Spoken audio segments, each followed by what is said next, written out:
안녕하세요. 세상을 이롭게 하는 일에 관심 많은 승무원쌤 김용숙입니다. 현대사회의 최고의 지성이라고 불리우셨던 고 이어령 선생님이 작고하셨습니다. 올해 89세십니다. 100세 시대에 89세에 가신 것도 서운한 생각이 드는군요. 26일 날 별세를 하셨고 3월 2일 날 발인이니까 5일장을 하시는군요. 1933년 충청도 아산에서 태어나서 충청도 분이시군요. 이어령 씨는 정말 대한민국의 지성을 넘어서 정말 종합형 인간이다. 종합형 지식인이다. 이런 평가를 받기에 조금도 부족함이 없는 그런 분이었습니다. 제가 이어령 선생님의 그 생애, 그리고 그분은 무엇을 중요하게 생각하고 살아오셨는지 이 부분을 간단하게나마 한번 살펴보도록 하겠습니다. 시청하시기 전에 빨간 구독 버튼, 좋아요, 알림 버튼 꼭 눌러주시면 감사하겠습니다. 고맙습니다. 참 아까운 지성 한 분이 별이 되어 떠나셨습니다. 이어령 선생님 하면 인문학자 이렇게 불립니다. 학자라고, 그렇죠, 인문학자라고 불러야 되겠죠. 하지만 이어령 선생님은 컴퓨터, 현대문화, IT에도 굉장히 조예가 깊으셨던 분입니다. 그걸 인문학자라고만 그래서 말씀드리기에는 조금 좁은 평가다 이렇게 생각이 듭니다. 이어령 선생님은 물론 대학 교수, 이대 교수를 하셨고 언론인으로 또 논설위원도 신문사마다 하셨고 작가, 대표적인 게 작가라고 말씀드릴 수 있죠. 행정가, 초대 문화체육부 장관을 하셨기 때문에 행정가라는 그런 이 명칭이 붙어진 것 같고, 비평인, 그렇죠. 비평을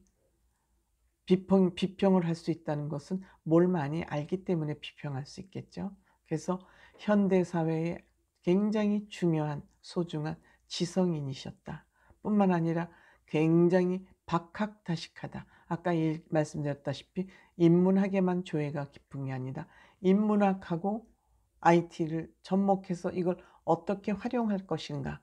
그래서 이어령 선생님 책상에는 사방이 이렇게 컴퓨터가 펼쳐 있을 만큼 그만큼 현대 문명도 잘 다루는 그런 분이셨다. 말씀 잘하는 것은 말할 것도 없고요. 무려 지금까지 한 130여 권의 저서를 남겼습니다. 이 정도면 거의 초인 수준이라고 볼 수 있지 않을까 생각합니다. 근데 무엇보다 이어령 선생님은 요 최근 인터뷰에서 나는 실패한 인간이다. 스스로를 이렇게 평가를 하셨어요. 그래서 그 이유를 물으니 나는 그냥 앞만 보고 막 달려오다 보니 주변에 라이벌도 많이 있었던 것 같고 좀 돌이켜보니 외로운 사람이었던 것 같아. 그래서 나는 실패한 인간인 것 같다. 이렇게 말씀을 하셨습니다. 물론 천재성이 있는 분들은 외로울 수밖에 없죠. 그 천재성을 이해해 주는 사람이 많지 않기 때문에 외로울 수밖에 없습니다. 하지만 이어령 선생은 돌아가시면서도 그 성인다운 모습을 보여주셨죠. 본인이 암인 것을 알고 치료를 거부하고 계속 지필에 전념하면서 그냥 자연사, 나는 의료의 힘을 더 이상 받지 않고 내 생명이 다할 때까지 거기를 자연스럽게 죽음을 받아들이겠다. 그러면서 죽음에 대한 성찰, 죽음을 목전 앞에 두고도 죽음이 무엇인가에 대한 성찰을 하면서 우리의 삶을 되돌아보는 그러한 시간을 보내셨습니다. 이건 성인에 가까운 판단이죠. 쉽지 않은 판단입니다. 이렇게 하는 것이 바람직하다는 건 알지만 본인이 그거를 실천하는 것은 대단히 어려운 일이죠. 이어령 선생님은 1956년부터 우선 기성세대를 비판하는 그런 비판의식을 가지고 있었고요. 그래서 그 비판이라는 것은 뭐냐면 늘 인생의 물음표. 이게 뭐지? 즉 그게 철학이죠. 이게 뭐지? 그럼 물음표를 가지고 있으면 그 물음표에 대한 해답을 얻고자 하겠죠. 그게 연구로 나타나서 그게 책으로 돼 나오는 거죠. 그래서 본인은 물음표와 느낌표 사이에서 시계추 같이 왔다 갔다 하면서 그것이 내 인생이었다. 그러니까 이것이 유식하고 박식하다는 말을 평가를 들을 수 있는 건 물음표를 늘 가지고 있었고, 그거에 대한 해답을 얻을 때는 느낌표로, 그래서 시계추같이 왔다 갔다. 그러니까 내 인생은 궁금한 것이 그냥 많았을 뿐이다. 그것이 탐구 정신으로 이어진 것이죠. 그래서 하여튼 인문학자, 이것은 그냥 한 학문만 한 것이 아니라 그 학문과 현대사회를 어떻게 연결시키고 그 연결시키는 과정에 대해서 의문을 가졌고, 그 의문에 대한 건 답을 얻고 하면서 본인의 인생은 물음표였다. 본인의 인생은 물음표였다. 그래서 어제와 오늘이 똑같은 것을 자기는 참을 수 없다. 어제와 오늘이 똑같은 것을 본인은 참을 수 없다. 그러니까 어제와 오늘이 다르게 하는 것이, 다른 생각을 하고 발전해 나가는 것이 삶이다. 이런 생각을 가졌기 때문에 관습적으로 반복하는 그런 삶은 삶이 아니다. 그러니까 똑같은 건 거부한다. 늘 물음표를 가지고 거기에 대한 것을 탐구를 해내는 것, 그것이 삶이다. 뭐 이런 결론을 내렸으니까 이런 많은 저서와 그 깨달음 속에서 나오는 말씀은 달변가라기보다는 마음의 지식을 쏟아낸 거 아닌가, 이렇게 생각이 됩니다. 그러면서 마지막 사유, 즉 마지막 물음표 사유는 죽음에 대한 것이었다. 삶과 죽음에 대한 지적 깨달음을 본인 스스로 얻고 싶었던 거죠.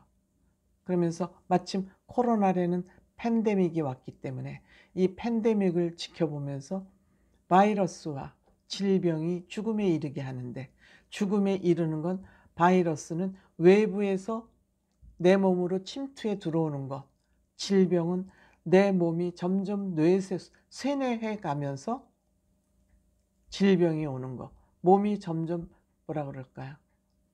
부식된다 그러면 적합한가요? 어쨌든 내 몸이 점점 뭐라 그럴까요? 쇠뇌라고 해야 되겠죠. 망가지면서 오는 그 질병, 이것을 본인 스스로가 마음속에서 경험하는 것이다. 그것이 죽음이다.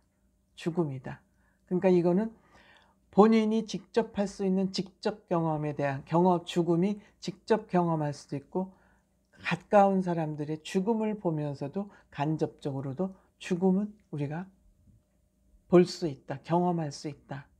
그러면 이 죽음이 사회에 어떠한 영향을 주는 것인가?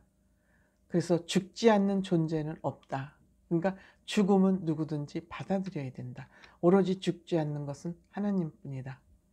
그러니까 이 코로나19를 통해서 우리는 죽음이라는 것을 좀 직시해야 된다. 죽음을 받아들여야 된다. 죄송합니다. 그 죽음을 받아들이는 것이 암 치료를 거부한 그런 선택 아닌가, 이렇게 생각합니다. 그래서 이효령 선생님은 죽음이 굉장히 본인에게는 탐구 대상이었다. 그래서 생명이라는 것은 굉장히 중요한 가치를 가지고 있다. 그 생명 자체가 정말 아름답고 찬란하다. 그러니까 고통도 생명 자체가 아름답고 찬란한 것이기 때문에 고통 자체도 아름다운 것이다. 그러니까 고통을 거부하고 고통을 고통으로 생각하지 않아야 된다. 죽은 것에는 고통이 없기 때문에, 이미 죽어 있는 것에는 고통이라는 개념이 없기 때문에 고통 자체도 아름답다.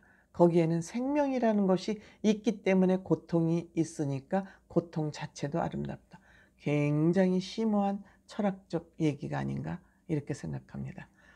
저도 그 바위 틈에 살아나 있는 그 소나무를 볼 때마다 생명은 참 위대한 것이구나. 생명은 사는 것이 목적이지 죽는 것이 목적이 아니구나 하는 생각을 갖게 됩니다. 그러니까 어떤 자기가 절망의 상태에서 있더라도, 죽음을 그 앞에 두고 있더라도 생명은 위대하다. 내가 생명이 있음으로써 아픔도 체험할 수 있다. 이런 마지막 본인 학자로서의 죽음에 대한 해답을 풀고 고인이 되신 거 아닌가 생각합니다. 대단한 깨우침과 대단한 목표 설정, 대단한 죽음의 성찰, 또 평생이 물음표였다시피 물음표를 갖고 깨달으면 희열을 느끼고, 그래서 늘 시계추처럼 왔다 갔다 하는 그런 삶을 살았고, 그것이 삶의 목적이었다. 똑같은 삶을 반복하는 그런 것은 거부했다. 이 돌아가신 이어령 선생님을 통해서 굉장히 심오한 삶의 철학을 또 배우는 그런 기회가 되었습니다. 저도 병원 치료를 받지 않고 그냥 자연사 하기를 평상시에 많이 생각을 하고 있는 중입니다. 그렇게 될지 안 될지는 모르겠습니다. 감사합니다.